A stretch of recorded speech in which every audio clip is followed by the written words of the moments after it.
Beberapa ratus tahun yang lalu terjadilah rute perjalanan manusia yang sangat luas, sangat jauh namun aktif dilewati pedagang yang menghubungkan dunia barat dan dunia timur dengan rute lebih dari 10.000 km. Terjadilah pertukaran barang, ide, dan budaya yang kemudian hari dinamakan Silk Road atau Jalur Sutra. Di tahun 2013 seorang manusia ingin menghidupkan kembali Silk Road tersebut dan dia menamakan The Belt Road Initiative atau BRI. Mengikat perdagangan negara-negara di bawah manajemen Tiongkok yang akan mengikat 70% perdagangan dunia, memutar 65% dari global GDP, juga akan mentautkan 65% penduduk dunia, mengendalikan 70% sumber energi dunia, menyediakan 70% kebutuhan pangan dan memutar 80% sumber daya mineral dunia. Untuk itu, BRI meluncurkan multiple project di seluruh negara yang setuju menjadi bagian dari BRI tersebut, seperti di Pakistan untuk membangun infrastruktur jalanan, di Sri Lanka pelabuhan laut yang sangat besar kapasitasnya, membangun kota untuk warga Tiongkok di Malaysia, hydropower plant di Uganda, jalan bebas hambatan di Serbia, dan itu hanya sebagian kecil dari apa BRI rencanakan untuk mentautkan dunia. Yang pertama memang jalur distribusi yang dibangun, seperti jalanan, jalur kereta api,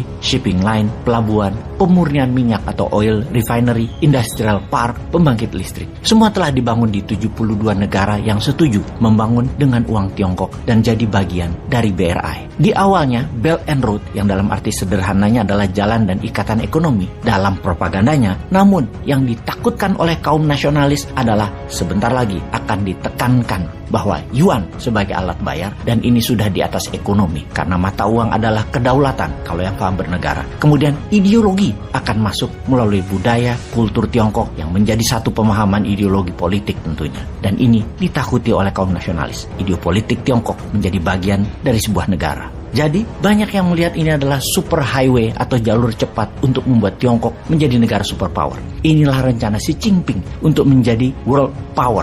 Apakah rencana tersebut akan berhasil? Apakah Amerika dan sekutunya menjadi terancam? Apakah Indonesia terjebak di antara keduanya dan tidak akan menjadi negara besar karena tidak punya kebijakan internasional? Kita akan membahas lebih dalam lagi. Sahabat, video narasi kali ini didukung oleh Dinaran, aplikasi simpan emas dan transaksi menggunakan emas sebagai alat tukar pertama di dunia. Download aplikasi Dinaran di Google dan Apple Store dan segera tabung emas sebagai senjata anti-inflasi harta Anda. Kembali ke BRI, Belt and Road Initiative. Strategi Tiongkok mengikat dunia untuk menjadikan Tiongkok negara superpower. Di Tiongkok, BRI namanya Yi Dai Yi Lu dan daripada salah spellingnya, kita menyederhanakan dengan BRI saja. BRI ini diperkirakan menelan investasi sebesar 8 triliun dolar, sebuah nilai yang luar biasa, 40 kali APBN Indonesia. Jangan tanya duitnya dari mana. Ini hal yang selalu diingatkan, tanpa MMT ya nggak mungkin ada dananya. Wis yo, kita lanjut. Angka 8 triliun dolar tersebut di 200 negara, hanya ada 16 negara yang GDP-nya melebihi angka tersebut. Jadi bagaimana kok BRI itu bisa jalan? Negara mana saja yang sudah terikat di dalamnya? Apakah hanya integrasi ekonomi BRI itu atau akan masuk ke politik sebuah negara yang tidak setuju masuk BRI namun sumber alamnya harus diambil? Maka politik negara yang ditarget, didesain,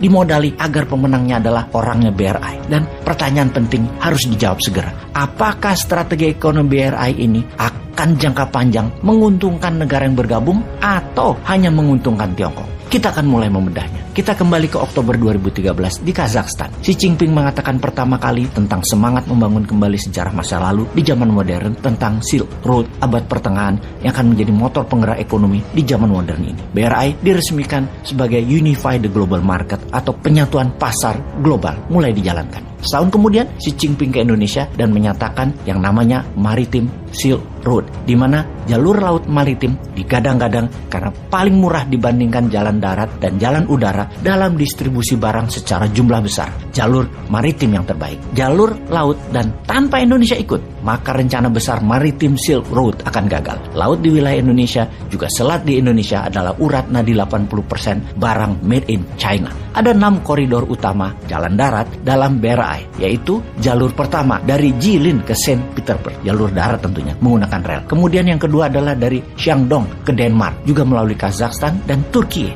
Lalu dari Hainan ke Malaysia, kemudian dari Guangdong ke Bangladesh, lalu dari Xinjiang ke Pakistan. Pakistan vital bagi Tiongkok karena memotong jalur laut menuju sentral Tiongkok, termasuk memasukkan sumber energi dari Timur Tengah. Dan Amir Khan merupakan tokoh seorang pemimpin Pakistan yang disupport oleh Tiongkok. Apa saja yang Tiongkok mau, Amir Khan berikan. Namun sayang saat ini Amir Khan sudah tumbang dan tidak jadi Perdana Menteri lagi. Namun terus menggoyang politik Pakistan di dalam dan luar negeri atas pejabat yang baru, yaitu Perdana Menteri Sharif. Kita fokuskan ke Pakistan dalam BRI karena bakel atau kepala ikat pinggangnya adalah Pakistan. Pakistan bukan saja sambungan darat antara tengah Tiongkok dan barat Tiongkok, tapi ketemu dengan jalur maritim yang melalui Indonesia sisi timur dan melalui terusan Suez di sisi barat. Semua dipul di Pakistan. Pakistan tempat Silk Road bertemu dengan Maritime Road. Posisi Pakistan sangat strategis di Laut Arabia tersebut. Inilah rute alternatif baru untuk oil and gas supply ke Tiongkok. Bagi Islamabad, ini adalah curahan uang masuk ke Pakistan. Di mata Barat, Pakistan dulu bukan pilihan strategis dan Barat shock dengan strategi Tiongkok tersebut. Highway, railway, dan hydropower dibangun di Pakistan dalam skala masif, bernilai setengah dari GDP Pakistan yang senilai 270